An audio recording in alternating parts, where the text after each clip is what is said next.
Hi all, ഞാനിതിൻ്റെ part 1 video upload ചെയ്തിട്ടുണ്ട്. കാണാത്തവർ അത് കണ്ടതിന് ശേഷം ബാക്കി കേൾക്കണേ. ഇന്ത്യൻ എസ്തറ്റിക്സിൻ്റെ മൊഡ്യൂൾ 2 ആണ് ബാക്കി പറയാൻ പോകുന്നത്. ഇന്ന് നമ്മൾ അലങ്കാര സ്കൂൾ, റിതി സ്കൂൾ, ധ്വനി സ്കൂൾ, വെക്രോത്തി സ്കൂൾ, ഔചിത്യ സ്കൂൾസിനെ കുറിച്ചിട്ടാണ് ഡിസ്കസ് ചെയ്യുന്നത്. ഫസ്റ്റ് വീഡിയോയിൽ ഇന്ത്യൻ എസ്തറ്റിക്സിൻ്റെ ഇൻട്രൊഡക്ഷൻ, രസ തിയറി, ഭരതമുനിയെ കുറിച്ചിട്ടാണ് പറഞ്ഞത്.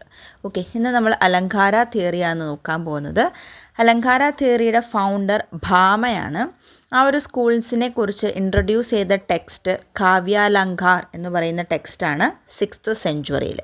ഇതിലവർ പറയുന്നത് സൗണ്ട്, മീനിങ് ഒക്കെ ഒരുമിച്ച് ചേർന്നാൽ മാത്രമേ നമുക്ക് പോയട്രിയുടെ ബ്യൂട്ടി മനസ്സിലാക്കാൻ പറ്റുള്ളൂ.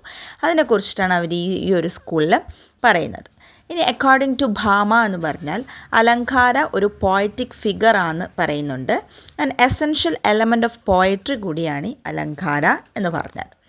ഇനി 4 അലങ്കാരാസ് നാട്യശാസ്ത്രയിൽ മെൻഷൻ ചെയ്യുന്നുണ്ട്: യാമക, രൂപക, ദീപക, ഉപമ.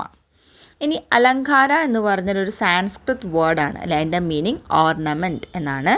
അതൊരു ഫിഗർ ഓഫ് സ്പീച്ചാണ്. ഇനി അലങ്കാര അത് ഇന്ത്യൻ എസ്തറ്റിക്സിൽ നമ്മൾ പറയുമ്പോൾ അത് അലങ്കാര ശാസ്ത്രയായി മാറും. ഞാൻ ഫസ്റ്റ് പാർട്ടിൽ പറഞ്ഞിട്ടുണ്ട് അതിനെക്കുറിച്ചിട്ട്. ഇനി അലങ്കാര എന്ന് പറഞ്ഞാൽ പോയട്രിയുടെ ഒരു യുണീക്ക് ഫീച്ചറാണ്. പിന്നെ poets, critics and early time മുതലേ ഈ ഒരു തിയറി, അലങ്കാര തിയറിയിൽ വളരെയധികം ഇൻഫ്ലുവൻസ്ഡ് ആയിട്ടുള്ള ആൾക്കാരാണ്. അപ്പോൾ മൊത്തത്തിൽ പറയുകയാണെങ്കിൽ സാൻസ്ക്രിത് പോയട്രിയിൽ ഈ ഒരു അലങ്കാര തിയറി ഒരു മേജർ ഇമ്പാക്റ്റ് തന്നെ കൊണ്ടുവന്നിട്ടുണ്ട്. ഈവൻ കാളിദാസ വരെ ഇതിൽ ഗ്രേറ്റ്ലി ഇൻഫ്ലുവൻസ്ഡ് ആണ് പറയാൻ പറ്റും. അപ്പോൾ ഇത് മൊത്തത്തിലൊന്ന് ചുരുക്കി പറഞ്ഞാൽ അലങ്കാര ഒരു ഇന്ത്യൻ എസ്തറ്റിക്സിൻ്റെ ഒരു എസെൻഷ്യൽ എലമെൻറ്റ് തന്നെയാണ് പറയാൻ പറ്റും. അപ്പോൾ ഇത്രയാണ് അലങ്കാര സ്കൂൾസിനെ കുറിച്ച് പറയാനുള്ളത്. ഇനി അടുത്ത് പറയാൻ പോകുന്നത് റിതി സിദ്ധാന്തിനെ കുറിച്ചിട്ടാണ്. റിതി സിദ്ധാന്ത് ഇൻട്രൊഡ്യൂസ് ചെയ്തത് വാമനാണ്. ഓക്കെ, അത് എന്താണ്? തിയറി ഓഫ് സ്റ്റൈലാണ്. അപ്പോൾ വാമൻ പറയുന്നത് റിതിയാണ് കാവ്യയുടെ soul. Okay, riti refers to different styles or mode of expression എന്ന് നമുക്ക് പറയാം. ഈ ഒരു റിതി ഇൻട്രൊഡ്യൂസ് ചെയ്യുന്നത് കാവ്യാലങ്കാര സൂത്ര എന്ന് പറയുന്ന ടെക്സ്റ്റിലാണ്. ഇത്രയേ ഉള്ളൂ റിതി സിദ്ധാന്തിനെ കുറിച്ചിട്ട്. അടുത്ത സ്കൂള് ധ്വനി സ്കൂൾ. അതിൻ്റെ ഫൗണ്ടർ ആനന്ദവർദ്ധനനാണ്. അതിനെക്കുറിച്ച് ഇൻട്രൊഡ്യൂസ് ചെയ്ത ടെക്സ്റ്റ് ധ്വനി ലോക എന്ന ടെക്സ്റ്റിലൂടെയാണ് അത് ഇൻട്രൊഡ്യൂസ് ചെയ്യുന്നത്. അപ്പോൾ ഇതിൽ പറയുന്നതെന്ന് പറഞ്ഞാൽ എലമെൻ്റ് ഓഫ് സജഷൻ ഉണ്ടെങ്കിൽ മാത്രമേ നമുക്ക് പോയട്രിയുടെ ബ്യൂട്ടിയെ മനസ്സിലാക്കാൻ പറ്റുള്ളൂ. ഓക്കെ, ധ്വനി എന്ന് പറഞ്ഞാൽ സജസ്റ്റീവ് എന്നാണ് അർത്ഥം. അപ്പോൾ ഇതിൻ്റെ ധ്വനി സ്കൂളിലൂടെ പറയുന്നത് ഇതിൻ്റെ ഒരു എലമെൻ്റ് എന്ന് പറഞ്ഞാൽ എലമെൻ്റ് ഓഫ് സജഷൻ ആണ് എന്നാണ് പറയുന്നത്. അപ്പോൾ സോൾ ഓഫ് പോയട്രി എന്ന് പറഞ്ഞാൽ തന്നെ സജഷനാണെന്ന് പറയാം. ഒരു എക്സാമ്പിളായിട്ട് നമ്മൾ പറയുകയാണ്, നമ്മളിപ്പോൾ ഒരു കാര്യം കേൾക്കുന്നു, ലിസൺ ചെയ്തുകൊണ്ടിരിക്കുന്നു.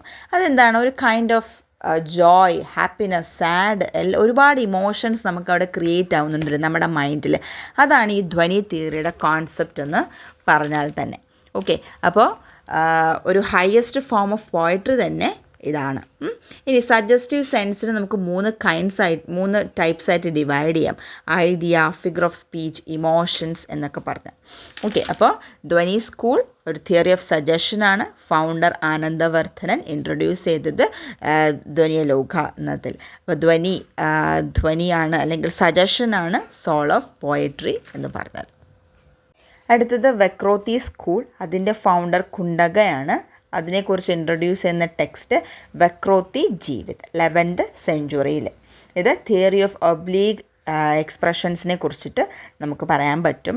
പിന്നെ എല്ലാ ഒരു പോയറ്റിക് സ്പീച്ചിലും നമുക്ക് വെക്രോത്തി ഒരു മീൻസ് ഒരു സ്ട്രെയിറ്റ് ഫോർവേഡായിട്ടൊരു മീനിങ് തരുന്നതല്ല. ഒരു സ്റ്റോറിക്കുള്ളിലൊരു സ്റ്റോറി എന്നൊക്കെ പറയില്ലേ, കഥയ്ക്കുള്ളിലൊരു കഥ, അതുപോലെയുള്ള ഒബ്ലിക് എക്സ്പ്രഷൻസ് തരുന്നതാണ് ഈ വെക്രോത്തി സ്കൂളിൽ. ഓക്കെ, കുണ്ടക എന്ന് പറഞ്ഞൊരു സാൻസ്ക്രിത് പോയറ്റീഷ്യനാണ്, ലിറ്റററി തിയറിസ്റ്റൊക്കെയാണ്. ഈ ഒരു വർക്ക് വെക്രോത്തി എന്ന വർക്കിലൂടെ റിമെമ്പർ ചെയ്ത ഒരാളാണ് കുണ്ടക എന്ന് പറഞ്ഞാൽ. ഇനി ലാസ്റ്റ് പറയുന്നത് ഔചിത്യ സ്കൂൾ. അതിൻ്റെ ഫൗണ്ടർ ക്ഷേമേന്ദ്രയാണ്. അതിനെക്കുറിച്ച് ഇൻട്രൊഡ്യൂസ് ചെയ്ത ടെക്സ്റ്റ് ഔചിത്യ വിചാര എന്ന ടെക്സ്റ്റിലൂടെയാണ്. ഓക്കെ, ഇത് തിയറി ഓഫ് അപ്രോപ്രിയേറ്റി ആണ് കാണിക്കുന്നത്. പിന്നെ ഭരത, ആനന്ദവർദ്ധനൻ, കുണ്ടക ഇവരെല്ലാം ഈ ഒരു ഔചിത്യ സ്കൂളിനെ കുറിച്ച് ഡിസ്കസ് ചെയ്തിട്ടുണ്ട്. പിന്നെ ഇതിൻ്റെ ഒരു സെൻട്രൽ ഫോക്കസ് കൊണ്ടുവന്നത് ആചാര്യ ക്ഷേമേന്ദ്ര എന്ന് പറയുന്ന ആളാണ്. അപ്പോൾ ഔചിത്യ മീൻസ് അപ്രോപ്രിയേറ്റ്നെസ് അല്ലെങ്കിൽ ഹാർമണി, പ്രപ്പോർഷൻ എന്നൊക്കെ നമുക്ക് പറയാം. അത് ultimate beauty in poetry ensure ചെയ്യുന്ന ഒരു കാര്യമാണ്. ഔചിത്യമാണ് സോൾ ഓഫ് പോയട്രി എന്നാണ് ക്ഷേമേന്ദ്ര പറയുന്നത്. ഓരോ ആൾക്കാരും അവർ കൊണ്ടുവരുന്ന കാര്യമാണ് സോൾ ഓഫ് പോയട്രി എന്നാണ് പറയുന്നത്. ഓക്കെ, രസയാണ് സോൾ ഓഫ് പോയട്രി എന്നാണ് ആര് പറഞ്ഞത്? ഭരതമുനി പറഞ്ഞത്. അലങ്കാരയാണ് സോൾ ഓഫ് പോയട്രി എന്നാണ് ഭാമ പറഞ്ഞത്. ധ്വനി, അതിലെ സജഷനാണ് സോൾ ഓഫ് പോയട്രി എന്നാണ് ആനന്ദവർദ്ധനൻ പറഞ്ഞത്. പിന്നെ സോൾ ഓഫ് പോയട്രി ഔചിത്യ എന്നാണ് ക്ഷേമേന്ദ്ര പറഞ്ഞത്.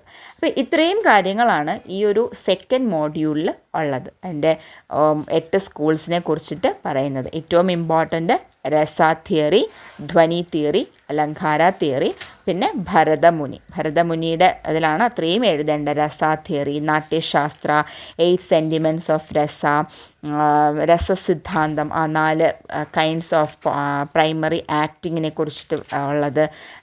ദെൻ 8 പ്രൈമറി സ്ഥായി ഭാവ അക്കോർഡിംഗ് ടു ഭരതമുനി. ഇതൊക്കെ ഭരതമുനി അല്ലെങ്കിൽ രസ തിയറിയുടെ ഇതിലാണ് എഴുതേണ്ടത്. ഫസ്റ്റ് പാർട്ട് വീഡിയോയും കൂടെ കണ്ടിട്ട് വേണം ഇത് കാണാൻ. Okay, thank you.